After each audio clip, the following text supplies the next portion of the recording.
Good day, everyone. This is another video lesson for EAPP. And for this video, I'm going to discuss facts and opinions. Okay, for all lesson objectives, at the end of the lesson, you will be able to distinguish facts from opinions, judge facts according to their relevance to an opinion, and generate opinions from supporting facts. Okay, quick questions. So before we proceed to the proper lesson discussion, I would like to ask these questions to you. Do you believe a friend claiming something without proof or evidence? Or do you accept knowledge without a solid basis? For higher level reading comprehension, it is essential that students are able to accurately distinguish between fact and opinion. To do this successfully, students must begin with solid definitions of the two concepts.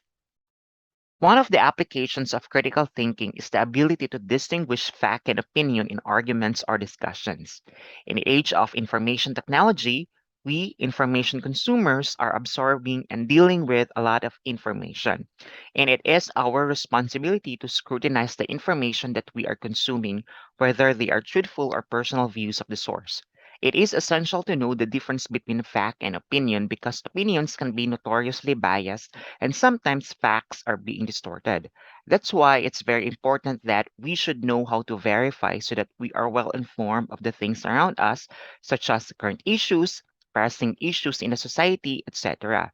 So, in order to do this, we have to distinguish the difference between these two concepts.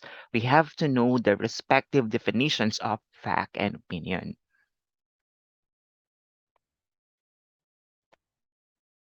A fact generally refers to something that is true and can be verified as such. That is, a fact is something that can be proven to be true. This means that a fact is synonymous to true and can be verified or can be proven to be true through objective evidence. This means that we can claim that an information is factual if there is evidence that can support that claim.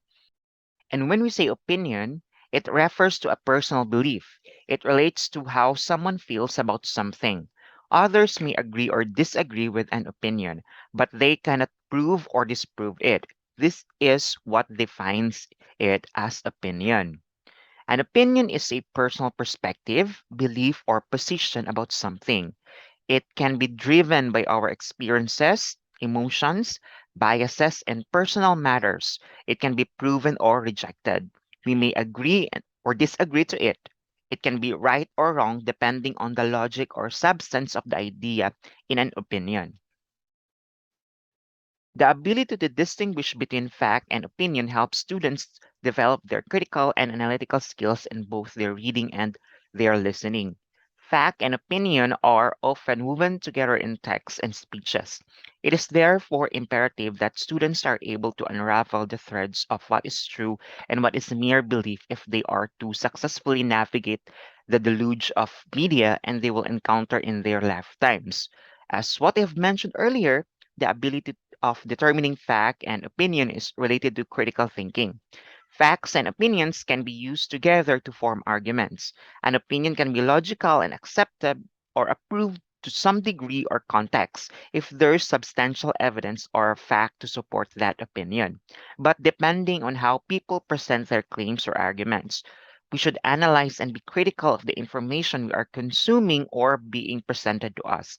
That's why it's very important that we should know how to point out which one is an opinion and which one is a fact. Whether on the news, in advertising, or history book, distinguishing between what is fact and what is opinion is crucial to becoming an autonomous person with the critical abilities necessary to avoid being manipulated easily. We can avoid being controlled or manipulated by the information producers such as media, social media, or any platform if we are critical to the information they present to us. We have to decide for ourselves, not because we are easily told by external factors, what we should believe. Right, so let's proceed to the language of fact and opinion, signal words and phrases. As mentioned, Often writers will liven up their facts with a sprinkling of opinion. Unfortunately, it can at times be difficult to extract the verifiable truth from the author's preferences and biases. Luckily, the language used itself often throws up helpful clues in the forms of words and phrases that assist us in identifying statements as fact based or opinion based. There are linguistic markers how to distinguish a fact or opinion in a source that is written in various information and personal perspectives. Thus, we can find clues on how to determine which is fact or which is opinion. So let us now take a look at some examples of those signal words and phrases being used in a sentence fragments that often precede a statement of fact or opinion. Okay, let's start with the fact. The annual report confirms scientists have recently discovered. According to the results of the test, the investigation demonstrated. So if you notice how the opening words are expressed and structured, we can assume that the preceding statements are true because they are products of studies. It means that they are already proven and accepted. So let's go to the opinion. Okay, here's the example. He exclaimed that it is the officer's view that the report argues that many scientists suspect that in the construction of the introductory words, we can assume that the preceding statements are based on the personal views, perspectives, belief, stand, or position of the source.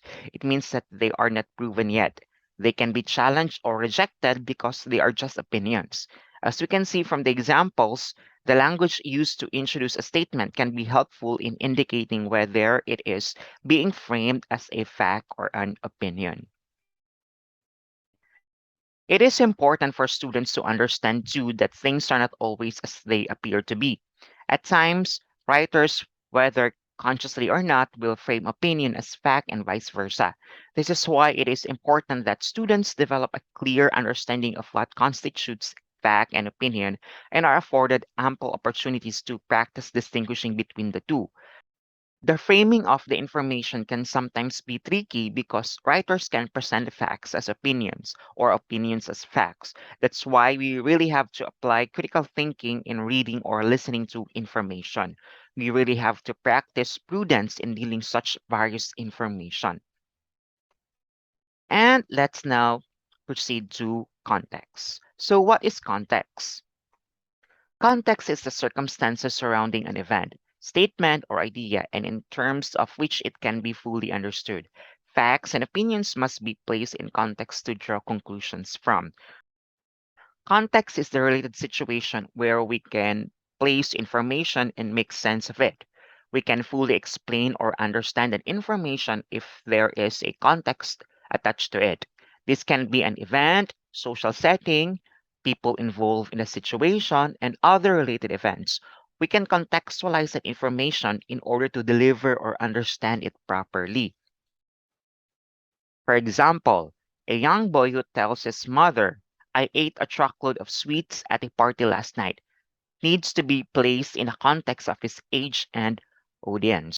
We can confidently infer he never actually ate a real truckload of sweets, but we can reasonably appreciate he ate a lot of them and wanted to emphasize that point. So the boy might be using a figure of speech to describe his experience of eating chocolates during the party.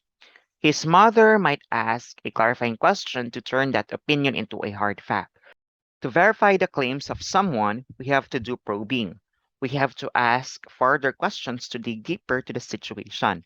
That's what investigators do when they investigate a case. They will ask questions from possible source persons to find out the truth and form conclusions. And that's the end of the discussion. And I hope that you have learned something and see you on the next video.